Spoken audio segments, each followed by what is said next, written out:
Olá, uma nova edição do programa Fala Deputado, aqui pela TVA e também pela Rádio AL. Todas as edições do programa você tem acesso no nosso portal, na Agência de Notícias da Assembleia Legislativa. No Fala Deputado de hoje, eu converso com o deputado estadual Silvio Drevik, vice-presidente da Comissão de Constituição e Justiça da Assembleia e atual presidente da Comissão Parlamentar de Inquérito que trata da telefonia aqui no estado de Santa Catarina. Deputado, muito obrigada pela sua presença novamente aqui no programa. E eu começo por um tema que tem repercutido muito no nosso estado e no país inteiro, mas a partir desta instalação da CPI, repercutido principalmente aqui em Santa Catarina, que é a questão da telefonia móvel aqui no estado. Várias audiências, várias reuniões foram realizadas, entre elas uma que estava convidando a Anatel. A Anatel acabou não participando da reunião, foi isso mesmo, deputado? Infelizmente, nós não tivemos a oportunidade de conversar com a Anatel, que é a Agência Nacional de Telecomunicações, porque não compareceu. O importante também é ressaltar que no decorrer desses 4 meses de trabalho, né, nós tivemos a oportunidade de ouvir várias instituições, entre elas PROCONs, Câmara de Vereadores, Ministério Público, OAB, entre outras, o sindicato patronal, o sindicato laboral da telefonia móvel no Brasil, e nós aqui no caso em Santa Catarina. As operadoras, todas as operadoras compareceram, e quando chegou a reunião da Agência Nacional de Telecomunicações, que é a Anatel, infelizmente não compareceu. Mas nós já extraímos muitas informações, né, que vamos colocar no relatório. Até por conta desta ausência da Anatel, nós prorrogamos por mais 60 dias a CPI, e já podemos adiantar que no que tange a falta de fiscalização da Anatel, né, nós também já estamos propondo uma alteração na legislação brasileira, ou seja, porque a legislação é feita na Câmara Federal, porque nós detectamos que algum dos problemas é só com um novo marco regulatório. Ou seja, para se ter uma ideia, a atual legislação fez um modelo em que os leilões foram através do modelo de arrecadação. Sim. Tem 3 modelos para se fazer um leilão. O modelo arrecadatório, o modelo... O que é o modelo arrecadatório? Qual é a empresa que paga mais para fazer o serviço de telefonia? Sim. O modelo por cobertura, que é aquele que dá a maior cobertura de sinal. E outro modelo que é a menor tarifa. O governo brasileiro, não estou dizendo o atual, porque isso já vem desde 1997, mas o atual manteve, fez o modelo arrecadatório, ou seja, o governo federal já arrecadou 62 bilhões de reais, porque de cada telefone que nós compramos, ou melhor, de cada linha que nós compramos, nós pagamos aproximadamente 26 reais. E mais 13 reais para manter o telefone. Isso já tem 62 bilhões que a Agência Nacional não fez absolutamente nada pelo usuário. Na verdade, nessa forma de leilão só visa a questão econômica, né? A questão financeira. Arrecadação. Né? Arrecadação, e não tem retorno para a população. E não dá para comparar a atual legislação de hoje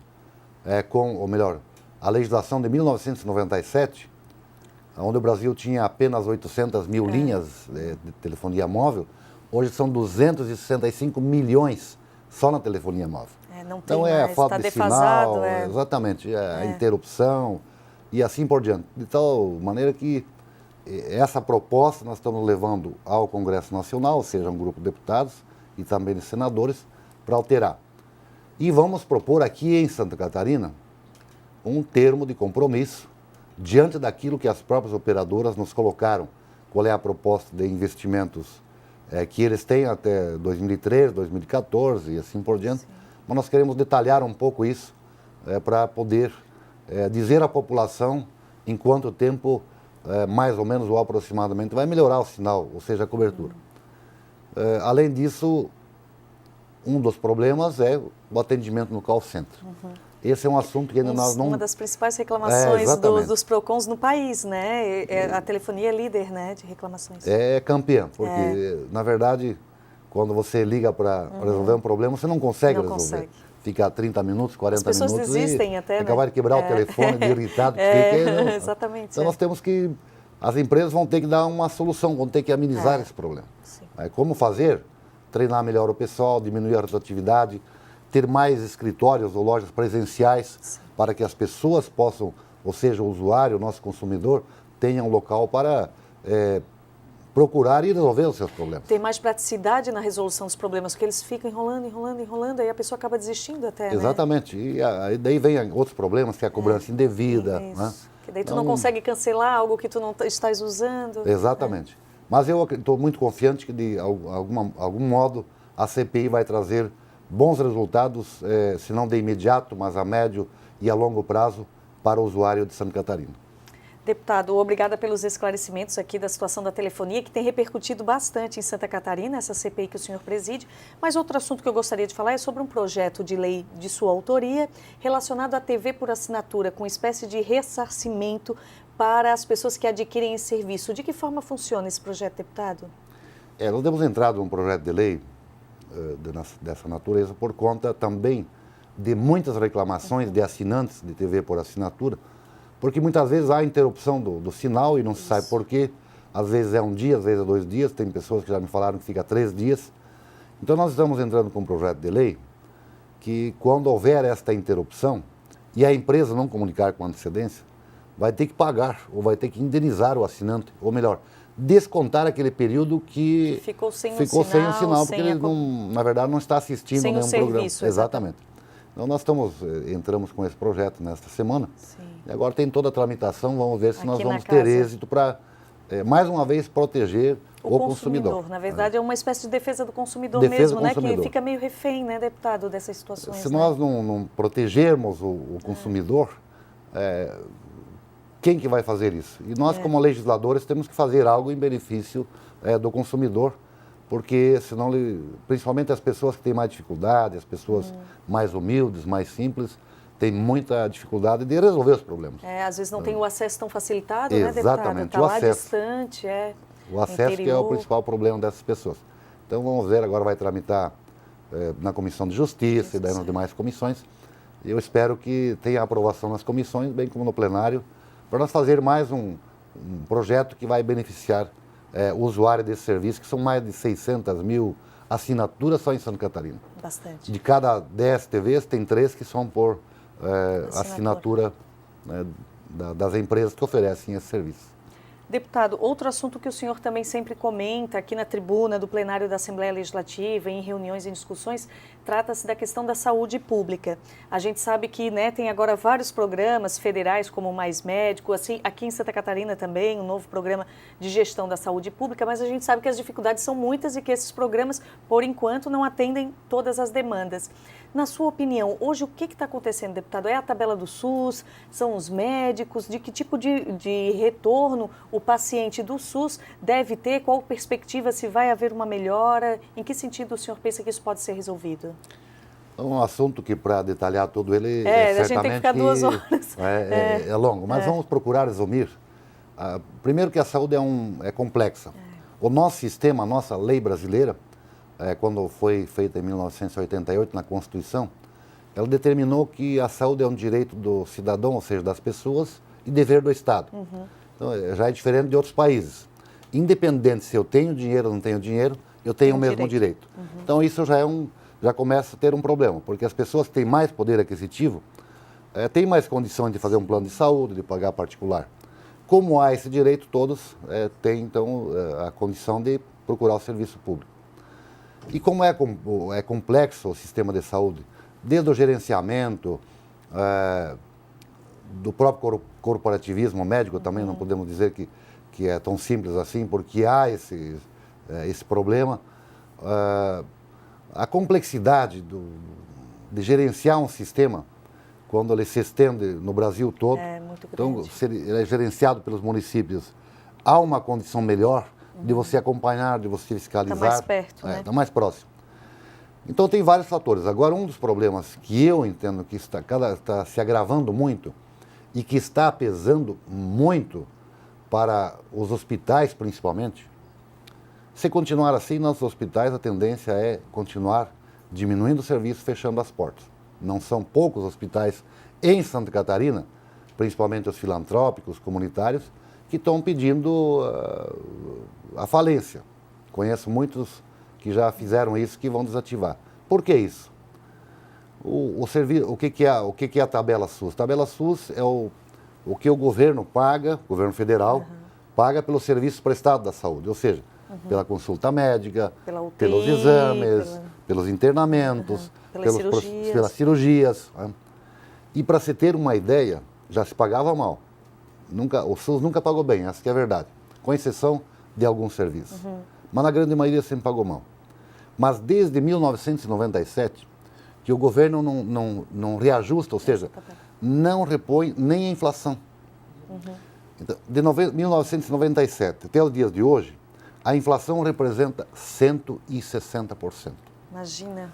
Não tem como um imensa. hospital sobreviver, uma prefeitura ficar tirando do seu orçamento, que as prefeituras também já estão dizendo que não conseguem pagar o 13º no final do ano porque não tem dinheiro.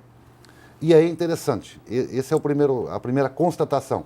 Isso é uma verdade.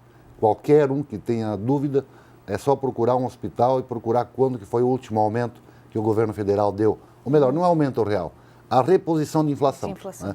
Qualquer um de nós, desde 1997, qualquer trabalhador, ou qualquer tipo de alimento que nós consumimos, teve aumento. Sim. E por que o serviço da saúde não foi reposto à inflação? Então, esse é um problema grave, um problema sério. Mas, aliado a isso, também há outros problemas que não se resolvem na saúde. Porque o governo federal é o principal responsável. Na Constituição de 88, e depois por outras leis, foi colocado que 15% o município tem colocado o seu orçamento na saúde. O governo do estado, 12%. Só que para o governo federal não tem lei nenhuma. Então, o que está acontecendo hoje? Os municípios estão colocando mais de 20% do seu orçamento. Do seu orçamento para a saúde. E ainda assim não consegue atender. Não consegue, porque o município não tem essa condição. Até porque a receita está no governo federal. A maior receita, ou seja, aproximadamente 70% do que se arrecada está no governo federal. Né? E o governo municipal fica muito limitado com a sua receita. E o governo federal, o governo estadual disse 12%. O governo federal não tem nenhuma lei que diga quando tem que colocar, está colocando aí aproximadamente, a informação que se tem, de aproximadamente 3%, não mais que isso. Então, não tem como resolver a saúde, obviamente acompanhado da fiscalização, do gerenciamento, né? Mas se não repor, pelo menos, a inflação para os serviços que são prestados pelos hospitais, pelas clínicas, pelos laboratórios que são conveniados. Né? Porque senão não vai se manter, né, deputado? Não tem como se manter. Uma coisa é construir um hospital, comprar um equipamento. Faz-se uma vez. Né? Agora, o dia a dia... E a manutenção de tudo isso, né, deputado? Então, como é que um hospital... A pessoa que está internada vai receber alimentação, roupa lavada. Né? O hospital tem que pagar os funcionários, tem que pagar a energia elétrica, tem que dar os medicamentos. Né? É impossível, com esses valores, continuar fazendo o serviço pelo SUS. E é muito polêmico, muitas vezes, que às vezes um hospital cobra uma diferença, responde processo, porque não pode. Porque não pode. Que quem faz pelo SUS tem que ser feito pelo SUS, de certo modo. Ou seja, é interessante isso, é benéfico, mas desde que o SUS pague o que é justo para quem está prestando o serviço. Senão daqui a pouco não tem mais saúde pública, né, deputado? Verdade, é verdade. Esse é o grande problema. Deputado Silvio Drevig, deputado do PP, vice-presidente da Comissão de Constituição e Justiça da Assembleia e também presidente da CPI que trata da telefonia móvel em Santa Catarina. Muito obrigada, deputado, pela sua presença. São 15 minutos de programa e eu faço convite para que o senhor retorne aqui e preste esclarecimentos a toda a população de Santa Catarina. Obrigado a todos os telespectadores do TVAL. Obrigado a você, Suelen, e espero retornar em breve novamente aqui para nossos catarinenses acompanharem o nosso trabalho. Muito obrigado. Eu conversei com o deputado estadual Silvio Drevig, do PP. Outras edições do programa Fala Deputado no site, no nosso portal, na internet. Até mais.